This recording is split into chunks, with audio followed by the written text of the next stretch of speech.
네, 오르자 1등급 오름영어 이준호 선생님입니다. 자, 오늘은 서술형 강화 2주차 부분 설명하려고 여기 서 있는데요. 서술형 무조건 나오는 필수 구문들, 서술형 중심의 필수 구문들을 총 30개 정리하는 것 중에서 오늘은 포인트 7번부터 12번까지 정리를 할 겁니다. 필기할 내용이 좀 있거든요. 그래서 다 속도를 따라가지 못하겠으면 여유 있게 파우스 버튼 누르고 스탑해서 필기를 다 해놓고 따라오시면 좋겠습니다. 자, 포인트 7번 수동태예요. 예문부터 한번 볼게요. 이 곡식은 적합하지 않아. 씨앗을 보존하고 다시 심는데 적합하지 않아. 이런 얘기를 하고 있는데 선생님 지금 이걸 해석을 할 때 적합 또는 뭐 적절하다 라고 마치 뭐처럼 해석을 했냐면 능동처럼 해석을 했단 말이에요. 이거 잠시만. 요 적합하다라는 요 해석은 사실은 능동이죠. 근데 영어식의 형태를 보면은 BPP의 형태를 쓰고 있는 거야. 그죠? is suited. 즉 영어상으로는 수동태 표현인데 이거를 능동처럼 해석을 하는 요 부분이 서술형에서 문제가 될 수 있어요. 그게 무슨 얘기냐면 당연히 수동태는 PPP로 써요. 거기에 맞춰서 서술형에서 능동, 수동 문장 전환을 하는데 주어에 맞도록 비동사를 요 단수니까 3인칭 단수로 쓰는 것, 이렇게 수일치 시키는 것. 여러분들 그 오타가 있을 수도 있는데 그거 수일치로 좀 고쳐주세요. 또 시제의 유의를 좀 한다든가 이런 게 가장 기본이고요. 두 번째는 우리말 해석을 보고서 영어 문장으로 옮기는 우린 영작을 많이 할 거잖아, 서술형에서. 그 서술형에서 우리말로 예를 들어 듣다, 봤다로 돼 있지만 실제로 동사는 be told랑 be given을 써야 될 수 있는 거예요. 물론 영어식으로 해석하면 그 말이 전해지다, 주어지다 이렇게 해석을 해야 되는 게 조금 더 수동의 느낌을 다 살리는 거겠지만 이 동사를 능동처럼 해석하는 거죠. 마찬가지로 be suited for는 무엇에 맞아떨어지게 되다, 무엇에 적합해지다 이렇게 해야 수동의 느낌이 살죠. 근데 그렇게 하지 않고 이렇게 능동처럼 해석을 해버린 걸 보고서도 동사가 수동태를 써야 되는구나 라는 거를 떠올릴 수 있어야 돼요. 요게 바로 서술형을 하는데 좀 주의사항이 되고 실제로 실수를 줄일 수 있는 꿀팁 되겠습니다. 알겠죠? 요거 기억을 좀 해주세요. 되겠죠? 자, 그러면 이제 필기를 좀 할 건데 베이직한 원리부터 출발을 할 거야. 기본부터 우리가 확장으로 이어질 거예요. 기본은 우리가 수동태로 만든다라는 거는 원칙적으로 이런 문장에서 출발을 해요. 즉 무슨 얘기냐면 자, 이런 형태를 이제 기본적으로 이게 삼형식이라고 하죠. 그리고 이런 동사를 우리가 뭐라 그래요? 능동형이라고 합니다. 능동태, 능동형, 능동태. 본동사에 있으니까 능동태라고 할 수 있는데 원칙적으로 뭐가 존재해야 된다? 목적어가 존재해야 된다는 거예요. 자, 그래서 이 목적어가 문장의 뭐 자리에? 주어 자리로 가고 이 동사가 뭐가 돼요? BPP. 이렇게 적히면 우리가 이거를 수동태라고 하죠. 그리고 원래 있었던 주어는 by 명사 이런 형태로 되면서 사라지거나 아니면은 또는 부사 내지 전명구 형태로서 남게 되는 거예요. 자, 이렇게 됐을 때 머릿속에 남겨야 되는 건 수동태와 능동태, 능동형과 수동형의 가장 큰 차이라고 한다면 뒤에 무엇이 있냐 없냐로 구별을 할 수 있다? 이 목적어, 즉 목적어는 품사가 뭐예요? 그렇지, 명사죠. 명사가 있니, 없니로 구별을 할 수 있는 거야. 다시, 능동과 수동의 구별은 명사가 뒤에 있냐 없냐, 동사 뒤에 명사가 있냐 없냐로 구분을 할 수가 있다는 거죠. 자, 요걸 통해서 우리가 알 수 있는 능동과 수동을 구분하는 어법성 판단으로 우리가 해줄 수 있는 기준이라고 한다면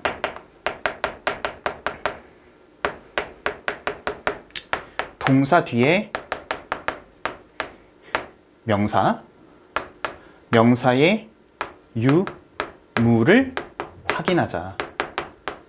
이것부터 출발을 하는 거예요. 얘가 대부분 문제들을 풀면 한 90%는 요런 원리에서 해결이 되거든요. 즉 능동이라면 뒤에 명사가 있는 거고 수동이라면 없는 거다라는 얘기를 하는 거죠.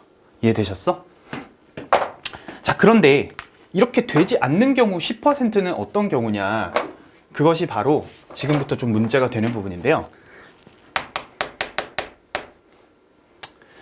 뒤에서 정리하게 될 확장 부분에서 케이스 1, 케이스 2 경우에는 뒤에 목적어가 있다, 명사가 있다, 없다라는 걸로 판단할 수 없어요. 그거 자체가 능동이다, 수동이다 라는 걸 금방 단정 지으면 안 되고, 즉 무슨 얘기냐면 수동태는 반드시 뒤에 명사가 없었다라는 그 원리가 명사가 있는데도 수동태를 쓰는 경우가 있다는 거죠. 예외가 존재한다. 그 얘기를 조금 신경을 써서 뒤에서 정리를 좀 하면 되겠습니다. 그리고 한 가지 더 원리가 있는데, 가장 베이직한 원리. 얘는 목적어가 있는 동사라고 해서 무슨 동사라고 해요? 타동사죠. 그죠? 타동사이기 때문에 이렇게 능동과 수동의 전환이 가능한 거예요. 그러니까 원칙적으로 수동태로 만들기 위해서는 타동사가 아닌 자동사는 무엇이 불가능하다? 수동태가 불가능하다.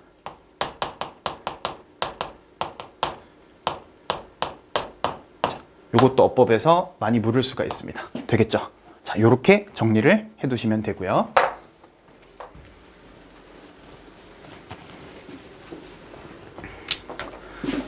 이제 확장을 한번 해볼게요.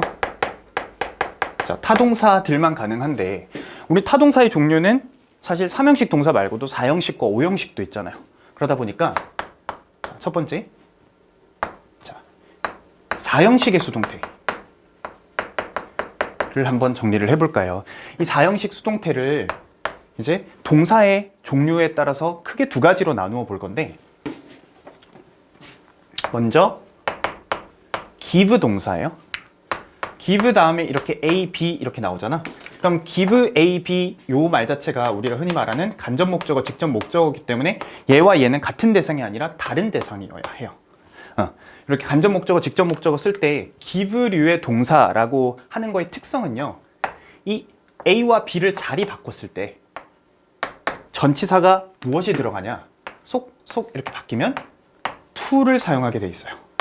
다시, 간접 목적어, 직접 목적어의 위치를 바꿔 직접 목적어를 앞으로 빼고 간접 목적어를 이렇게 전명구의 형태로 전치사, 명사로 쓰게 되는데, 이때 전치사를 to를 쓰는 동사를 얘기를 한다. 이런 동사들이, 어떤 동사들이 더 있냐면요, 뭐 말하다, 아까 be told 이런 거 했었잖아요. 말하다 tell, 그리고 보내주다 send, 그 다음에 그죠? 제공해주다 offer, 가르쳐주다 teach 등등등 이런 것들이 있을 수 있는 거예요. 자, 이런 동사들도 똑같이 give A, B, give B to A처럼 tell A, B, tell B to A, send A, B, send B to A, offer, teach 똑같이 이렇게 A, B, B to A로 바꿀 수 있는 동사다. 이렇게 서로 왔다리 갔다리 할 수 있는 동사다라고 기억을 해주셔야 됩니다. 자, 요럴 때 우리가 수동태로 지금 만드는 거를 하고 싶잖아요. 수동태로 만들면 경우의 수가 두 가지가 생길 수 있어요. 왜? 목적어가 A를 주어로 해서, 목적어 원래 A를 주어로 빼서 하는 경우가 있을 것이고, 또 B를 주어로 빼는 경우가 있을 거 아니에요. 그죠? 두 개니까 목적어가. 그럼 이 케이스를 두 가지로 나누어 보겠다는 거야. 자, 그렇게 됐을 때, 자, 좀 다시 적을게요.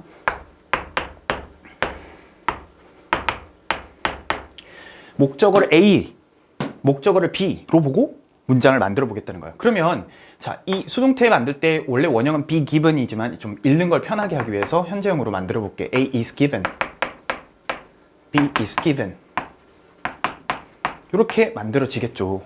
그리고 나서 뒤에 남는 형태가 굉장히 중요한데, A is given 해놓고 나서 얘는 뒤에 남아있는 B가 그대로 와요. 근데 지금 이거는 얘가 이렇게 쏙 빠져나온 거잖아. 남는 게 뭐예요? 그렇지, to A가 그대로 따라와야 돼요. 이렇게 되는 걸 통해서 우리는 앞에서 말했던 그 능동, 수동 판단 원리 기억나요?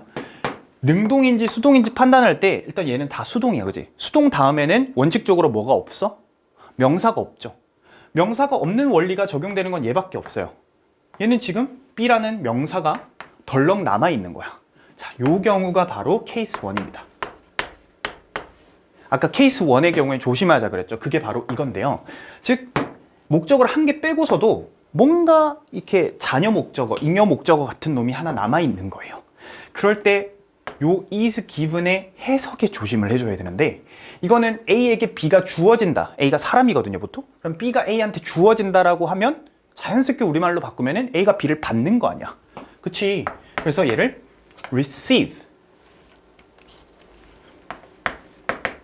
receive로 바꾸어 쓸 수도 있는 거죠. 즉 영어식으로는 이렇게 수동형으로 쓰고 있지만 실제로 능동으로 써도 상관이 없는, 그죠? 그런 표현이 돼버리는 거예요. 이해됐어요? 자, 이제 이렇게 해놓으면은 좀 어느 정도 감은 잡히는데 실제로 문장을 통해서 좀 살펴보면 좋으니까 예문을 하나 들어보겠습니다.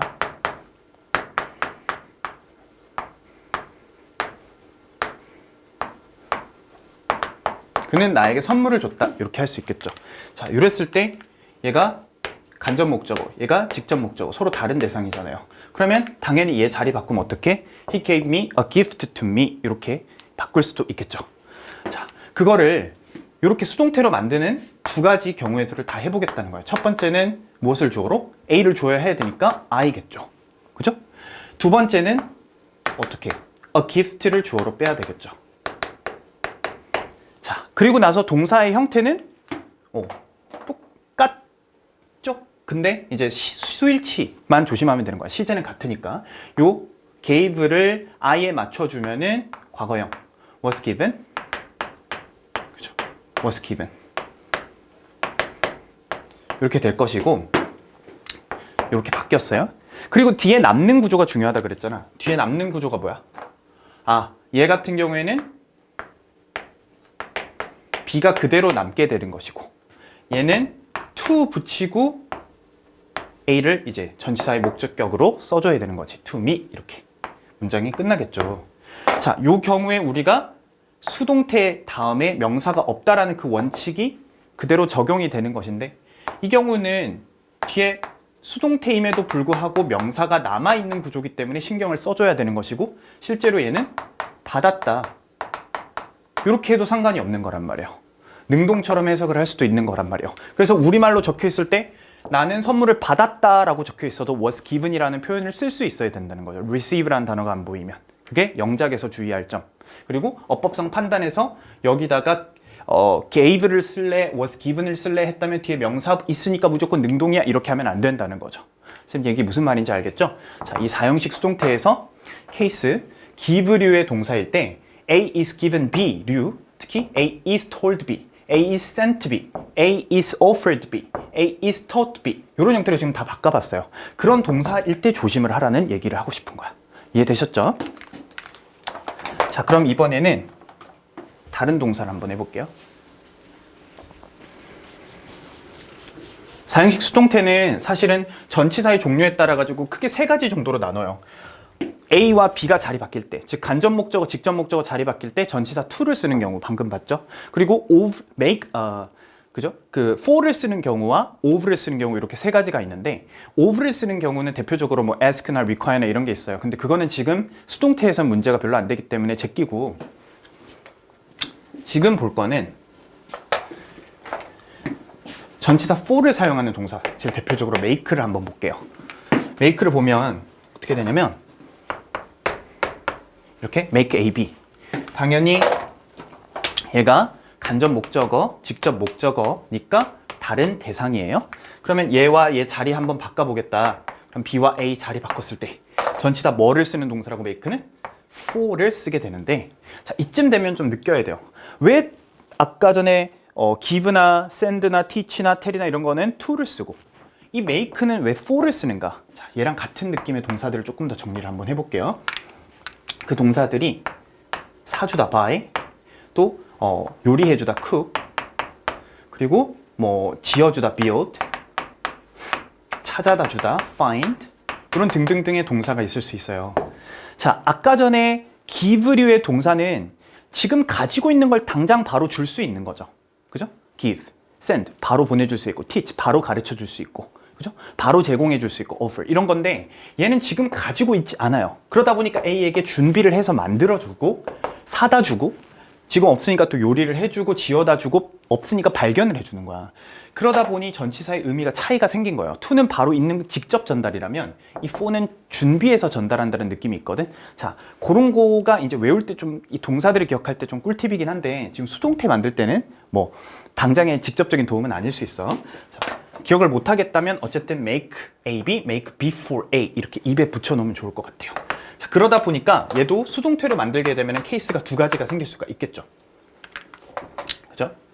어떻게 A를 주어로 뺄 때와 B를 주어로 뺄 때 다 만들어 보면 편의상 얘도 이렇게 3인칭 단수형으로 한번 세팅을 해보겠습니다.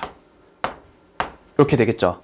그런데 아까와 똑같은 세팅을 하려고 A를 빼고 나면 여기 B가 남고 얘는 전치사 for, 그죠? B를 갖다 뺐으니까 for A 요거를 여기다 갖다 쓸 거잖아. 자, 그런데 요것은 사용하지 않아요. 왜 사용하지 않는가를 이해를 좀 해야 되거든. 얘만 사용하고 얘는 사용하지 않아요.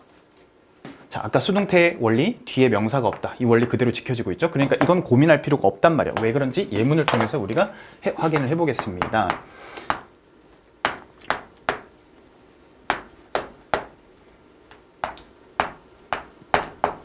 그녀는 나한테 인형을 만들어줬어 라는 얘기를 하고 있는 거지.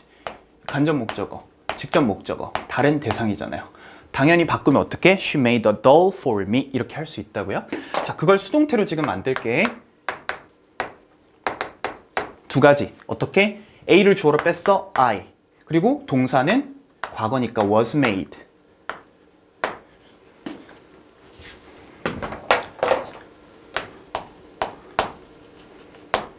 이렇게 되겠죠? 그리고 얘는 주어가 a doll. was made. 이렇게 되는데 그 다음 남는 형태가 중요하다는 거야. 어떤 거요? 여기서는 B가 그대로 남을 거예요. 그죠? 구조상으로 말이야. 아까 설명한 대로라면. 그리고 얘는 전치사 for를 쓰고 me 이렇게 쓰겠죠? 자, 여기 둘 중에 틀린 문장이 하나 있다. 어떤 문장? 얘는 틀렸고 얘만 맞다는 거예요.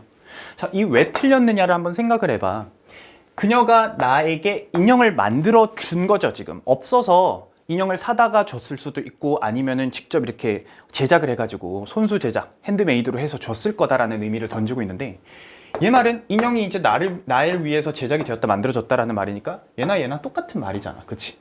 그런데 얘는 다른 의미예요. 그래서 틀린 거란 말이야. 문장 전환이. 그러니까 이 문장 자체가 틀렸다기보다 어법성으로 잘못됐어 라는 말이 아니라 얘를 수동태로 바꿀 수가 없다는 얘기거든. 왜?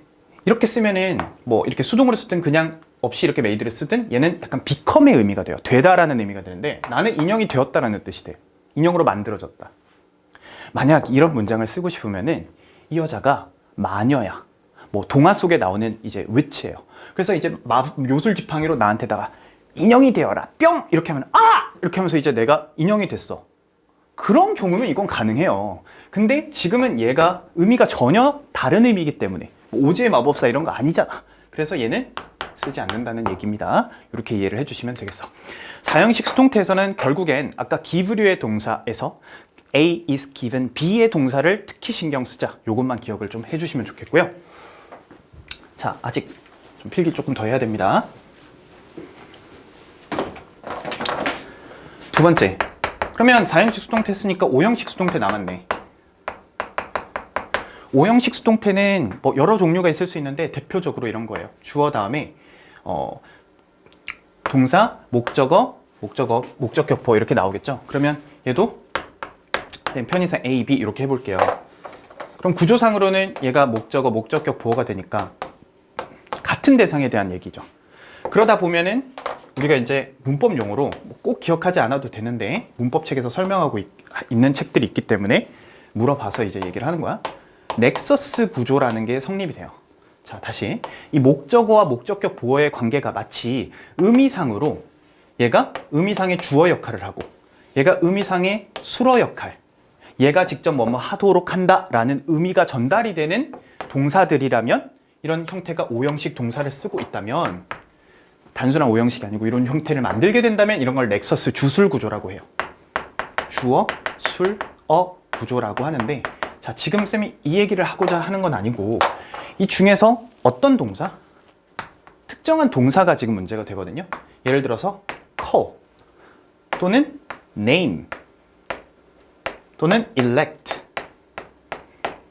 요 세 가지 정도만 기억을 해도 상관없는데 이런 의미들이 있어요. 예를 들어 A를 B라고 부르다 이름을 A를 B라고 이름을 붙이다, 명명하다, A를 B로 선출하다, 뽑다, 이런 형태들이 많이 나와요, 문장에. 그럼 지금 나는 뭘 하고 싶단 말이야. 자, 대표적으로 이 콜을 가지고 한번 해볼게요. 그러면 주어가 A를 B라고 불러 라고 했을 때 수동태 A를 가지고 만들어야 되죠. 목적은 하나밖에 없어요, 이거는. 오형식은. 그러면 어떻게 만드니? 수동태 만들면 is cold 해놓고 나서 뒤에 뭐 남아? B 남겠죠. 근데 이 B가 올 수 있는 형태는 목적격 보호 자리에는 사실은 올 수 있는 것이 명사랑 형용사랑 이런 것들이 올 수 있고, 또 그 외에 능동이면은 동사 원형, to 부정사, ing, 그리고 뭐 수동일 때 pp 이런 형태들이 등등등 올 수가 있어요. 근데 그 중에 뭐가 문제냐?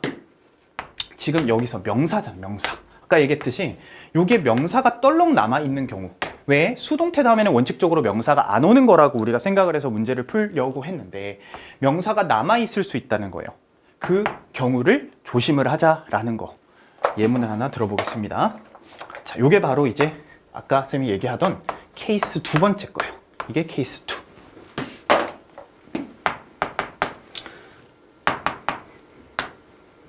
They called me Jaden. 제이슨. 실제로 이 겪는 얘기예요. 쌤 영어 이름이 제이든이잖아. 근데 자꾸 제이든은 기억을 못하고 제이슨이라 그래. 그래서 이제 이 Jaden 적혔으면 또 자댕 이렇게 읽기도 하는 애들도 있는데, 제이든이고요. 쌤 이 제이든이라는 이름이, 그 영어 이름이 생긴 건 쌤 대학교 때 그 교환 연수 프로그램을 가서 외국인 친구들하고 이렇게 있을 때 준호라는 이름, 원래 한국 이름을 써도 되는데 영어 이름을 갖고 싶은 거야. 그래서 이제 친구들한테 물어봤어. 나랑 잘 어울리는 이름이 뭐야? 이렇게 해서 막 추천을 받았어요. 그래서 뭐 에이든 이런 것도 있었고, 또 뭐도 있었지? 브라이언 이런 것도 있었고, 뭐 등등등 막 있었어요. 근데 너랑 좀 느낌이 어울리는 게 에이든하고 제이든인데, 에이든이 좀 더 클래식한 느낌이야. 근데 이제 제이든은 약간 애기들한테 많이, 좀 젊은 애들한테 얼마 생기지 않은 그런 이름이기 때문에 에이든을 추천해 줄게 라는 애들도 있었는데, 근데 나는 그냥 에이든보다 제이든이 좀 더 좋아가지고 그걸로 하겠다고 했다는 그런 이제 뒷이야기고요. 아마 쓸데없는 얘기죠. 어쨌든 난 제이든이야 제이슨이 아니야. 자꾸 제이슨이라고 부르는데 아니야. 제이슨 브라즈 이런 거 아닙니다. 여기 지금 A, B 둘의 관계 똑같잖아요. 나를 제이슨이라고 그들이 자꾸 부르는데 수동태 만들어 보겠습니다. I 동사 어떻게? was called 하고 나면 뒤에 남는 거 뭐야? Jason 이렇게 되겠지. 그러면 지금 이 수동태 다음에도 무엇이? 명사가 남아있는데 왜 그런가 한번 생각해봐. 얘를, 즉 이거 성분이 뭐예요? 목적어죠. 이 목적어를 보충해주는 말, 이 지금 명사로 와 있는 거죠. 그죠? 목적격 보호 자리에 명사가 와 있는 거예요. 근데 이 녀석이 이렇게 각각 바뀌면서 얘는 주어가 되었고, 목적어가 얘는 목적격 보호였던 것이 주어를 보충해주는 주격 보호로 바뀌었어요. 그러니까 이건 목적어는 아니지만 얘를 보충해주는 명사가 하나 더 남을 수 있다는 거지. 그죠? 그래서 여기다가 cold Jason만 해버리면 틀린다는 거. was cold Jason 해야 된다는 거. 왜? call이라는 동사의 특성상 A와 B 둘 다 필요한 이런 오형식 동사로 주로 쓰이기 때문이다라는 걸 기억해 주세요. 알겠죠? 자, 이러면 이제 수동태에 사용되는 문장 구조 조금 길게 설명했는데요. 자, 가장 필기할 공간이 많았던, 필기할 내용이 많았던 파트였습니다. 자, 넘어갈게요. 이제 8번부터 해서 9, 10, 11번까지는 다 뭘 할 거냐면, 이런 용어를 쌤이 쓸 거거든. 복문과 단문. 이게 무슨 말이냐면, 단수복수는 알죠? 헛단자고 얘는 여러 복자야. 즉 얘는 문장이 한 개란 얘기고 얘는 문장이 여러 개란 얘기거든. 두 개 이상이란 얘기야. 그거 문장은 기준이 뭐가 돼? 동사잖아. 그치? 동사의 개수를 기준으로 얘는 문장 전체에서 하나고 얘는 문장의 개수가, 즉 동사의 개수가 두 개 이상인 경우, 즉 접속사가 하나는 반드시 있는 경우에 문장을 얘기를 하는 거예요. 그죠? 그러다 보니까 얘는 구의 형태로 문장을 쓰게 될 가능성이 높고, 얘는 절을 형태로 그죠? 종속절 형태가 생기는 그런 문장의 구조가 될 텐데, 이거를 왔다 갔다 이렇게 전환, 문장을 전환시키는 것이 우리가 서술형에서 굉장히 많이 출제가 되는 부분이다라는 거지. 이게 출제 포인트라는 거. 이렇게 기억을 해주시면 되겠고요. 자, 그래서 하나씩 포인트를 한번 잡아볼게. 프로토지인스라는 사람은 얘기가 되고 있어. 예전에 한 70살 정도 됐었다고. 자, 요거는 지금 구조를 보세요. 눈을 봐야 돼. 이 문장이 똑같은 문장이야. 근데 위에서는 지금 동사가 하나밖에 없었어요. 근데 얘는 하나, 둘, 두 개 있잖아. 그러니까 위에를 우리가 뭐라 하고 단문이라고 하고 얘를 복문이라고 한단 말이야. 어떤 걸 보고 알았다? 요 형태들이죠. 즉 여기서는 지금 대절을 중심으로 해서 절이 나오고 있는 거고 얘는 투부정사 구가 나오고 있는 거예요. 그죠? 사용 방식이 다르다는 거야. 자, 그러면 여기에서 우리가 배워야 할 건 뭐냐면요. 지금 이렇게 뭐 하는 거? 문장을 각각 전환을 할 수 있는 방식을 배우는 거예요. 여기서 여기로 줄이는 것도 잘해야 되지만 여기서 여기로, 즉 복문에서 단문으로 바꾸는 것도 잘해야 되는데 지금은 여기에서 여기로 바꾸는 거 연습을 좀 해보면 항상 기준이 주절의 동사를 기준으로 먼저 생각을 해야 돼. 이 주절의 동사가 지금 뭐야? 현재적. 그쵸? 근데 지금 뒤에 요 형태 있잖아. to have been 이라는 형태는 우리가 to 부정사에서 완료형이라고 하는 거거든요. 그럼 완료형이라는 거는 주절의 시제와 같지 않다. 즉, 한 시제 이전이라는 것을 나타내는 거예요. 그러다 보면은 이렇게 종속절의 동사로 바꾸어 쓰려고 한다면 얘가 현재였으니까 한 시제 이전인 과거로 바꿔야 된다라는 거를 알 수 있는 정보다는 거죠. 자, 그걸 요약을 해본다면 주로 이렇게 대절을 사용하는 목적어, 대절 목적으로 사용하는 동사들이 있어. think, say, believe, suppose, know 이런 동사들이 있는데 이렇게 복문이나 단문을 다 사용할 수가 있다는 거야. 그걸 요약을 한번 해드릴게. 대절을 사용하는 문장의 수동태. 예문을 하나 들어봅시다. They say that we succeed. 자, 그들은 우리가 성공한다고 얘기한다. 물론 성공할 거야 라는 추측을 하는 표현들이 훨씬 더 많을 거고 언제 성공하는데 라는 게 궁금할 수 있는데 이렇게 현재를 쓰잖아? 그러면 너는 성공해. 이렇게 되게 당연히 성공해 라는 뉘앙스로 말을 하는 표현이거든요. 자, 여기서 우리는 지금 수동태 배우고 있잖아요. 즉 이걸 보면 주어, 동사, 목적어, 명사절을 목적으로 취하고 있거든요. 그러면 원칙적으로 이게 삼형식이니까 얘를 주어 자리로 빼가지고 주어 자리에 뭐가 와야 돼요? 대시 이끄는 절이 we succeed 라는 게 주어 자리에 와야 되죠. 그죠? 새로운 주어가 될 거야. 이해되셨어? 그래 놓고 이 동사가 BPP 형태, 시제가 현재니까 대절의 주어는 단수 취급을 하죠. 덩어리 주어. is said 이렇게 적고 그리고 they는 by 명사 이렇게 다 적어보지 뭐. by them 뭐 적으나 마나 하고 문장이 끝날 거 아니니. 근데 이렇게 바꾸는 게 수동태야. 맞아. 틀린 문장이 아니거든. 왜? 동사가 수동태 맞잖아. 근데 지금 적어보니까 조금 안 예쁘죠. 즉 머리가 되는 이 주어가 너무 길고 커. 그래서 가분수 꼴이야. 뭔가 좀 안 예뻐. 비율적으로. 그래서 이 자리를 대신할 수 있는 형태. 그래서 자, 첫 번째로 뭘 쓸 수 있냐면 요 녀석을 통째로 대신할 수 있는 가주어 it을 쓰게 되는 거예요. 가주어 it. 그래 놓고 동사는 그대로야. is said. 그렇죠? is said 하고 나서 얘는 뒤로 보내야 될 거 아니야. 그래서 that we succeed. 이렇게 적는 거지. 자, 요게 이제 무슨 형태로 적은 거니? 동사가 두 개죠? 무슨 문? 복문의 형태로 적은 거예요. 이해되셨죠? 그러면 두 번째는 단문으로 이제 우리가 바꿀 수도 있어야 되잖아. 그래서 그 단문의 형태는 어떻게 적을 거냐면 자, 동사를 하나 없애야 돼요. 근데 is said를 없앨 수는 없잖아. 그러면 문제가 되는 게 이거잖아. succeed. 이 형태를 동사가 아닌 형태로 바꾸고 싶거든. 그러려면 이 that 안에 있는 주어를 바깥으로 빼줘야 돼요. 이렇게 we. 다시 대절 내의 주어를 가지고 바깥으로 빠져나온다는 게 일단은 포인트예요. 되겠지? 그렇게 해놓고 나서 동사는 여기에 시제에 맞춰서 수에 맞추어서 쓰는데 we는 are를 써줘야겠지. 자, 이런 거 바꿀 때도 좀 조심해야 되는 거. 이런 거 실수한다. 조심해야 돼요. We are said.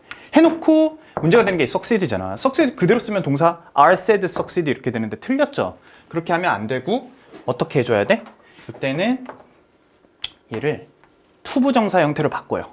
그런데 지금 두 개 시제를 비교해야 돼. 주절의 시제와 얘 시제가 어때? 같죠? 그러면은 단순형으로 쓰면 되는 거야. 어떻게? To succeed 이렇게 쓰면 돼요. 이렇게 적으면 무슨 문? 복문이 아니라 단문의 형태로 그죠? 쓰게 된 거예요. 뭘 보고 알았어? 아, 동사는 요거 하나밖에 없었고 얘는 준동사구나 동사가 아니구나를 보고 알 수 있는 거죠. 만약 여기 succeed를 succeeded로 적었으면 이 to succeed를 아까 예문에 있었던 to have pp꼴 to have succeeded 이렇게 적어줘야 되는 거예요. 그래서 이 형태를 보고서 주절의 그 주절과 종속절의 그 시제가 일치하는지 한 시제 이전인지 이런 걸 알 수 있는 거라고. 단순형인지 완료형인지 보고. 자, 그렇게 정리를 해주면 되겠습니다. 됐죠? 대절의 수동태를 만드는 방법이에요. 자, 그 다음 이번엔 seem이라는 동사의 특성을 가지고 수동태가 만들어지는 건데 예문으로 한번 해볼게. 자기 주장성이라는 거야. assert가 주장하다라는 뜻이 있고 assertive는 주장하는 nes 붙어서 명사가 돼요. 이 자기 주장성이라는 건 seems 보세요.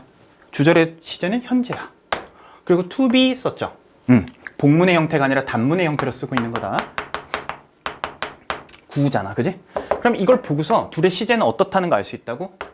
같다는 걸 알 수 있단 말이야. 그래서 uncharacteristic of counselors. 상담사들의 특성이 아닌 것처럼 보인다 이런 얘기야. 즉 자기 주장성이라는 게 상담사들이 가지고 있는 특성이 아닌 것처럼 보이는데 라는 겉보기에 이런 말을 던진 거예요. 자, 의미는 그렇고 얘를 문장 전환을 해보자. 같은 의미가 되는 걸로 바꾸세요 했잖아. 그래서 형식상의 주어, 이건 가주어진 주어가 아닙니다. 형식상의 그냥 뜻이 없는 뭐 빈칭이라고 하기도 해요. 형식상의 주어로 쓰고 seems 있고 대시 나오는데 이런 구문 해석을 대디야 하는 것처럼 보인다라고 해석을 해요. 그럼 이 seems는 변함이 없이 현재를 그대로 써줘야 될 거 아니야. 그죠? 그리고 문제가 되는 게 얘예요. to be의 형태는 단순형이잖아. 단순형이라는 거는 주절의 시제와 종속절의 시제가 어떻다라는 걸 같다는 걸 알 수 있는 힌트가 되는 거란 말이지. 그래서 여기에 나오는 형태가 시험에서 문제가 되는 거죠. 그래서 주어 동사의 형태로 풀어 적어줬으니까 얘는 무슨 문? 복문의 형태. 바꿀 때 얘를 기준으로 해서 이렇게 바꾸는 게 포인트가 되는 겁니다. 됐죠? 자, 그게 요 정리가 돼야 될 부분이고, 자, 밑에 자, 예시 사례들을 가지고 쌤이 샘플을 패턴화 시켜놨어요. 패턴이 총 4가지가 나오는데 문장을 한번 보자. He seems to be lonely. 두 번째는 he seems to have been lonely. 세 번째는 he seemed to be lonely. 네 번째는 he seemed to have been lonely죠. 조금씩 다른 거 알겠니? 약간 다르죠? 그 장난질이 어디서 쳐지고 있는지를 한번 봐야 되는데 잘 봐. 여기서 우리가 알 수 있는 거는 주절의 시제는 현재라는 걸 알 수 있어. 자, 이거 여러분들 필기해 놓으셔야 됩니다. 주절의 시제는 현재고요. to be 라는 걸 보고서 절로 지금 즉 이거 단문이잖아. 복문으로 바꾸는 거 하고 싶잖아요. 복문의 종속절의 시제도 둘이 뭐니까? 일치하니까. 그죠? 일치하니까 현재로 적어야 된다는 걸 알 수가 있다는 거예요. 그래서 문장 한번 만들어 보죠. 형식상의 주어 it 쓰고 주절의 시제 그대로 쓰고 seems, that 하고 나면 주어, 주절의 주어, 대절 안에 있었던 게 he로 빠져나간 거기 때문에 여기다 집어넣어야 될 거 아니야? he 해놓고 시제 어떻게 seems랑 같게 쓰자고 is, 그렇죠, lonely 이렇게 써주는 게 맞는 거예요. 자, 두 번째 갑니다. he seems to have been. 자, 위에 것처럼 주절의 시제는 현재지만 to have been, to 부정사 구의 형태가 완료형이라는 거를 통해서 둘의 시제는 어떻다는 거 다르다. 즉, 한 시제 얘가 이전이라는 거를 알 수가 있는 거죠. 그래서 알 수 있는 정보가 필기. 주절의 시제는 현재인데 종속절은 과거다. 내지 과거와 현재의 정보가 같이 있는 현재 완료로도 바꿀 수 있는 거예요. 자, 그럼 만들어 보면 it seems 그대로 that he 해놓고 시제가 어때야 된다고? 얘랑 달라야 된단 말이야. 그치? 다른 형태로 적으려면 어떻게 해야 돼? was. 그죠? was lonely. 내지 이 was를 방금 얘기했던 현재 완료로 쓸 것 같으면 have been, has been 이렇게 되죠. 시 맞춰야 되니까, 수 맞춰야 되니까 has been 이런 식으로도 쓸 수 있을 겁니다. 됐죠?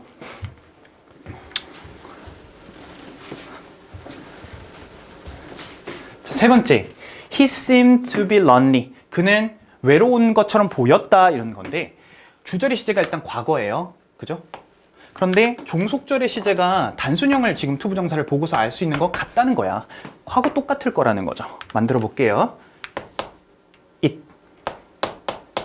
seems 하면 안 돼. seemed 주절을 그대로 갖다 쓰는 거야, 얘들아. 그래 놓고 that 이거 연습 많이 하셔야 됩니다. that 다음에 he 집어넣어야 되죠. 해놓고 동사가 뭐야? 시제 같은 걸로 써야 된다는 거지. 주절의 시제가 과거였기 때문에 was lonely 이렇게 되는 거야. 이해 되겠죠? 자, 밑에 거 얘만 다른 거예요. to have been 맞죠? 그러다 보니까 요 과거보다 한 시제 언제, 한 시제 이전이라는 것을 알 수가 있다는 거야. 완료형이니까요. 그렇게 해주면 it seemed that he 어떻게 적어야 돼? 과거보다 더 이전, 그죠? 과거보다 더 이전 걸 쓰려면 대과거를 쓸 수 있는 뭐? 과거 완료로 쓰는 거지. 과거 완료 형태가 뭐니? had pp야. 그래서 had been 이렇게 lonely 이렇게 적어주면 됩니다. 자, 다들 필기 하셨나요? 이렇게 문장 전환 연습을 해주시고 꼭 별표 쳐가지고 기억을 해주시면 좋겠습니다. 알겠죠? 문장 전환. 자, 이번엔 10번째 포인트입니다. 우리 중학교 때 많이 하던 거야. 이건 되게 단순하니까 간단하게 하고 넘어갈 거거든. One immediate reason, 한 가지 즉각적인 이유라는 건 쉽다. 요 형용사 다음에 잘 봐. enough 뒤에서 꾸미는데요. 뭐 할 정도로 쉽냐면 to spot, 알아내기가 쉽다는 거지. 너무 쉬워서 알아내기 쉽다. 알아낼 수가 있다. 너무 쉬워서 알아낼 수가 있다. 이런 문장으로도 바꿀 수 있으니까 사실 중학교 때 어떻게 배우니? So that 이런 기준을 가지고 바꾸잖아. 그래서 so easy that 그죠? It is can을 써야 되죠? It can 또는 could spot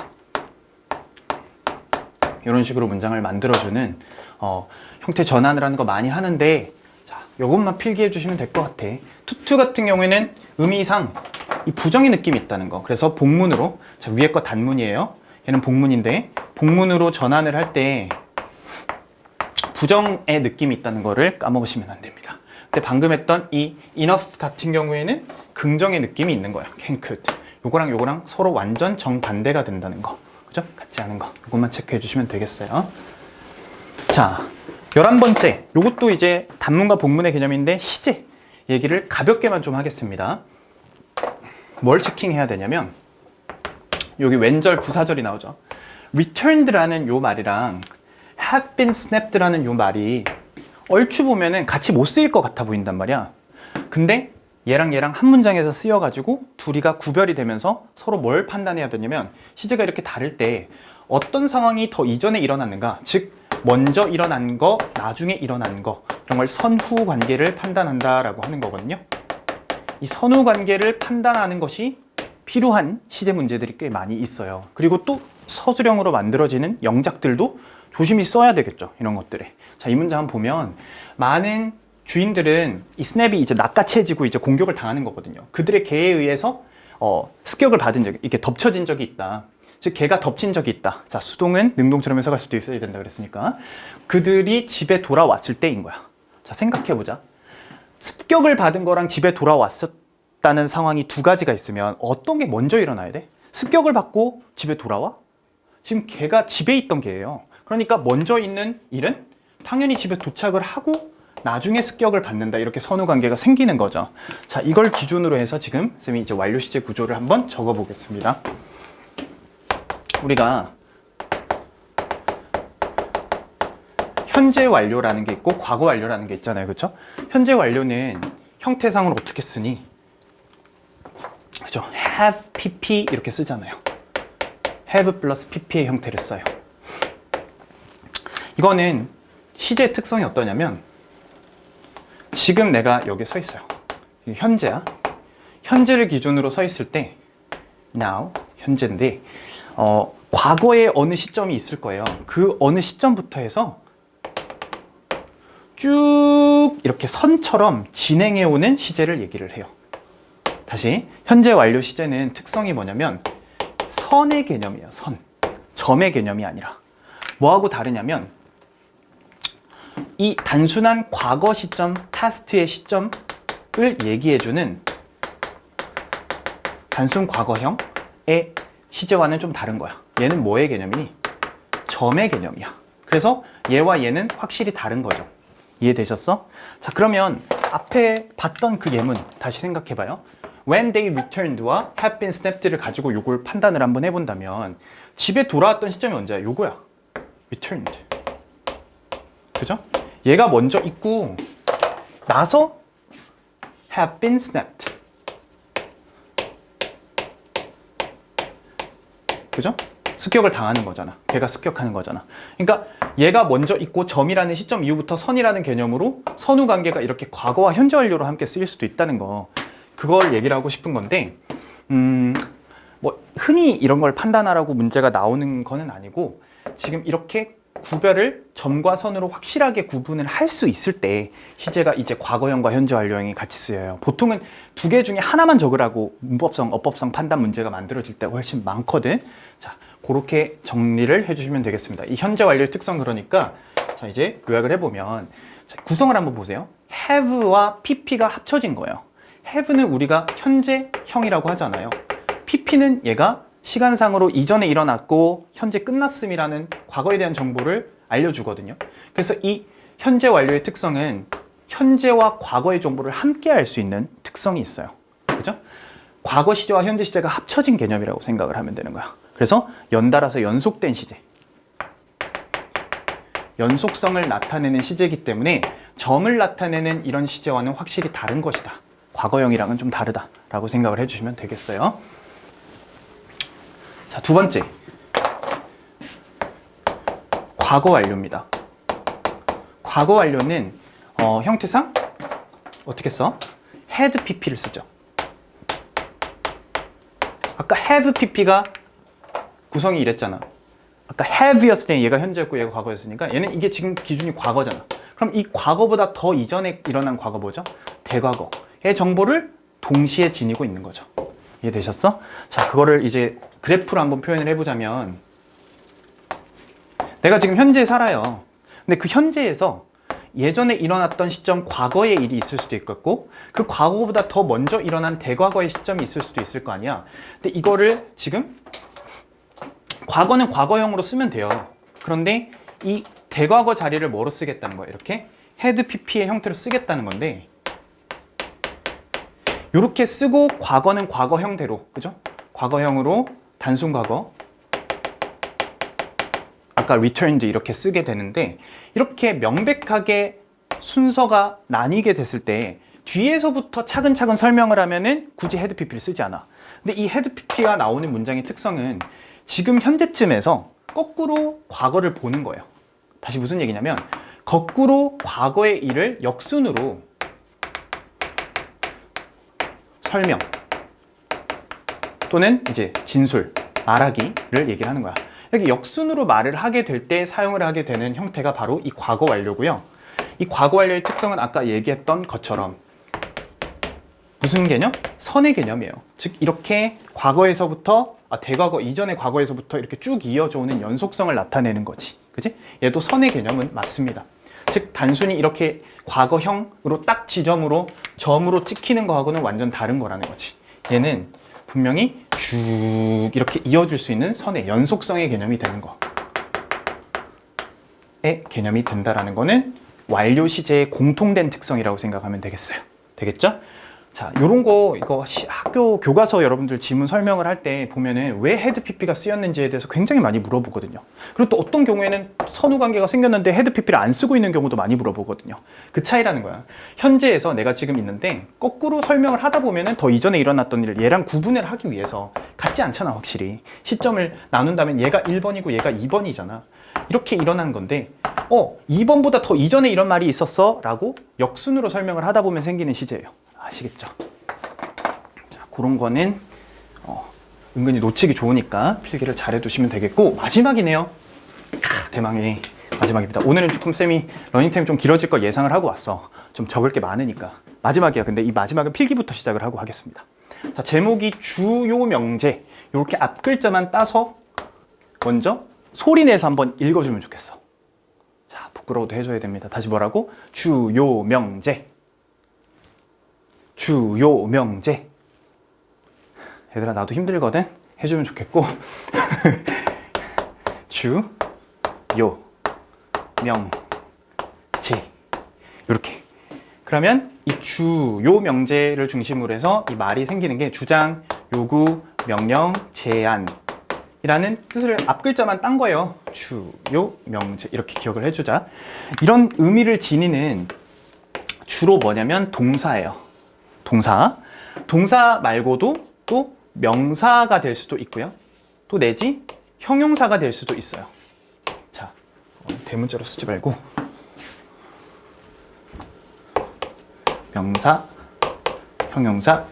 자, 그러다 보면 이 형용사 같은 형태들에서는 좀 문제로 또 많이 만들어지는 게 이 주요 명제의 의미와 되게 흡사하지만 조금 구분을 해주는 필요의 의미가 되는 형용사들까지도 함께 정리를 하도록 하겠습니다. 얘와 얘 서로 플러스를 시켜주는 거예요. 플러스. 알겠죠? 자, 동사들을 정리를 해볼게요. 어떤 동사들이 해당이 되느냐? 주장하다 대표적으로 insist 제일 많이 써요. insist. 그리고 argue. 그죠? 그리고 또 뭐 촉구하다 urge 라든가 또는 그 assert. 아까 assertiveness 이런 단어 나왔었죠. assert 이런 단어들 많이 나옵니다. 그죠? 그리고 요구하다 ask. 그리고 뭐 demand. 그리고 require, request 등등등 이런 단어들. 또 명령하다 order, command 이런 단어들. 제안하다 suggest, propose, recommend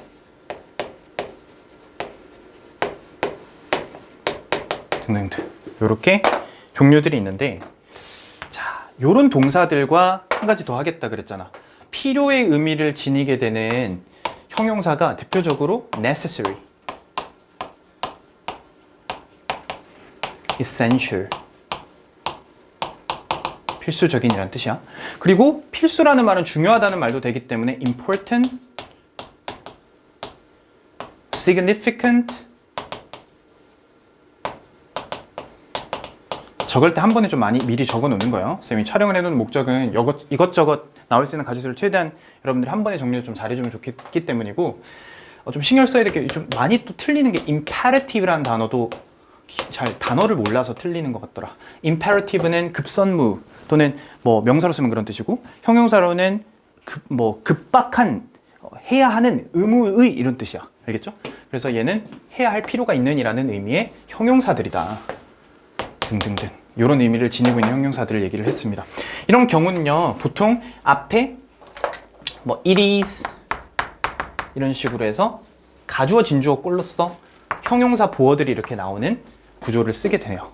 보통은. 자, 근데 지금 중요한 건 뒤에 대절이 오게 돼 있습니다. 대시 명사절로. 얘는 동사잖아. 동사의 목적어 자리에 오는 거고, 얘는 가주어 진주어 자리에 오는 거란다. 그러면 주어 동사 이렇게 나오겠죠. 자, 시험에 나오는 건 어디냐면 이 동사의 형태예요. 잘 들으셔야 돼요. 여기서부터 얘 형태를 시험에 묻습니다. 무어, 동사, 무슨 동사, 대절 내의 동사의 형태를 시험 문제로 낸다고. 그러면 얘는 판단을 어떻게 해줘야 되냐면 이 대절 내의 동사가, 즉 대절의 내용이, 이 명사절의 내용이 어떤 내용일 때, 즉 해야 한다. 그죠? 뭐뭐 해야 한다. 이거는 우리가 의무라든지 당위성이라는 말로 표현을 하죠. 마땅히 뭐뭐 해야 된다 이렇게 하면 의무나 당위를 나타내잖아요. 그러면 이 동사 형태가 어떻게 되냐면 동사 원형을 쓰게 돼 있어요. 이 자리에. 단 앞에 왜 동사 원형이냐고 설명을 하려면 should가 생략된 것이다. 이 조동사 should가 생략된 경우가 꽤 많거든요. 그래서 이 should를 생략했기 때문에 동사 원형이 쓰인다 라고 기억을 해주시면 되고, 시험에서는 압도적으로 얘가 많이 나와요. 한 90%. 요 형태를 묻는다면 90%예요. 그런데 꼭 이런 경우만 있는 게 아니란다. 독해를 하다 보면 또 시험 문제에서도 이런 거를 함정으로 만들기 위해서 어떤 경우도 내냐면 자, 색깔을 조금 구분해 볼게요. 요 대절의 내용이 뭐뭐라는 것, 즉 이거 뭐냐면 단순 사실 전달이야. 단순 사실 전달을 하게 될 때는 should를 쓰지 않아요. 이 경우에는 그냥 시제를 적절하게 맞춰서 사용을 해주면 됩니다. 되겠죠? 자, 요렇게 다시 한 번 더 정리를 한번 해볼게요. 주요, 명제, 필까지예요. 주요, 명제, 필. 주요, 명제 동사들, 여기 쭉 있는 동사들이 있죠. 이 동사들 다음에 대절 목적어가 왔다는 건 대디하라고 주장하다, 대디하라고 요구하다, 대디하라고 명령하다, 대디하라고 제안하다라는 뜻이에요. 자, 그리고 it is necessary that, it is essential that, it is imperative that 이렇게 하면 대디하라고 하는 게 필요해, 중요해 라는 말을 하는 거지. 해야 해 이런 말을 하는 거야. 근데 그때 이 동사 형태가 시험에 나오는데 동사가 should 동사 원형을 쓰게 되는 경우는 해야 한다라고 이게 해석이 돼야지만, 즉 that이야 해야 한다고 주장하고 요구하고 명령하고 제안한다면 이때는 should 동사 원형을 쓰는 게 맞고요. 근데 그냥 단순히 뭐뭐 했다라고 한 것이라고 주장해. 그렇다게 전달해. 이렇게 명령해서 그렇게 제안을 했어. 보통은 이 경우에는 동사가 요런 동사들이 제일 많이 쓰이거든요. 주장하다, 제안하다 일때 이런 것들이 많이 쓰이고, 요 경우는 잘 안 나옵니다. 뭐뭐라는 단순 사실 전달을 한다 그러면 이거는 시제를 맞추어서 씁니다. 알겠죠? 자, 요렇게 정리를 해두시고 필기해 두신 다음에 문제 풀고 마치겠습니다. 자, 문제 보세요. 예문. Linda demanded that her name be was. 얘는 동사 원형이고 얘는 시제를 맞추어서 과거에 맞춘 거구나. 구별해보자. 린다가 요구했다는 뜻이잖아, demand는. 그죠? 근데 그녀의 이름이 목록에서 제거 단순히 되었다라고 요구를 한다? 조금 이상하죠? 왜냐면 요구한다라는 그래야 돼 라는 그런 의무, 당위의 느낌이 좀 더 세잖아요. 그러니까 이거는 반드시 그녀의 이름을 빼주세요 라는 요청을 했다는 의미니 should가 생략된 거라서 이게 맞아요. 그래서 이 경우가 바로 의무. 두 번째, 좀 구별해야 된 겁니다. 많은 목격자들이 주장하기를 뭐라고 주장했냐면 사고가 take 동사 원형이네요. 그죠? 왜? 3인칭 단수니까. takes가 아니잖아. 그죠? had taken은 뭐야? 과거 완료 대과거잖아. 즉 주절의 시제 과거보다 더 이전에 대과거를 시제로 맞춰서 쓰고 있는데 둘 중에 뭐가 맞냐? 해석해야죠. 여기 내용을. 사고가 보도에서 발생해야만 한다고 목격자들이 주장했다? 무슨 음모론자도 아니고 과거에 뭐 사람들이 죽었어야 돼, 뭐 이런 자동차에 치여서 죽었어야 됐다고 주장한다. 이게 아니잖아요. 그러니까 얘는 사건이 그때 생겼어요. 그걸 제가 봤었거든요. 라고 사람들이 말했어. 과거에 말했는데 그거보다 더 이전에 사건이 생긴 거니까 이렇게 시제를 쓰는 거죠. 이해되셨어? take place는 발생하다, occur, happen 이런 거랑 똑같은 표현이에요. 자, 이렇게 단순 사실 전달을 할 때는 시제를 맞춰서 쓰게 된다라는 것까지입니다. 자, 오늘은 이렇게 포인트 12번까지 정리를 좀 해봤고요. 좀 공부량이 쌤이 그 복습을 잘 해주지 않으면은 휘발하기 좋은 내용들이에요. 그래서 꼭 반복 많이 해주시고 적용 과제 빨리 풀어주세요. 여러분 과제를 미리 한 친구들도 요거 얘기 듣고서 다시 한 번 더 확인 좀 해주시기 바랍니다. 여기까지 하겠습니다. 안녕.